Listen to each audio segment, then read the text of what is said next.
Chief minister के चंद्रशेखर राव ने आज मरकजी वजीर खजाना निर्मला सीतारमन के पेश करदा बजट को झूठ का पुलिंदा और अल्फाज के उलटफेर से ताबीर करते हुए कहा कि यह बजट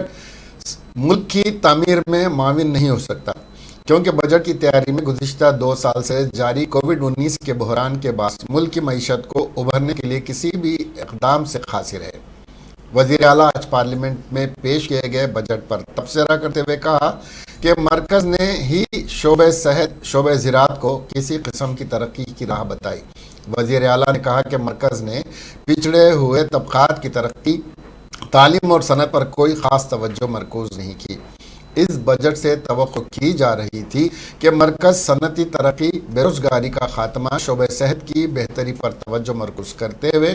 तरक्की के लिए इक़दाम करेगा, मगर वज़ीर ख़जाना ने सनत और तिजारत को सबसे ज़्यादा मायूस किया। अब रियासत को सेहत, ज़राअत, बेरोज़गारी के संगीन मसाइल से निमटने के लिए अपने तौर पर इक़दाम करने की ज़रूरत है। के चंद्रशेखर राव ने TRS अरकान पार्लियामेंट को हिदायत की कि वो पार्लियामेंट में हम ख्याल अरकान से राबता पैदा करते हुए बजट पर मौसर मबाहिस के ज़रिए अवामी मसाइल को उजागर करें और अवामी फलाह व बहबूद के लिए पार्लियामेंट में ज़्यादा से ज़्यादा तरमीमात के ज़रिए बजट मंजूर करवाएं।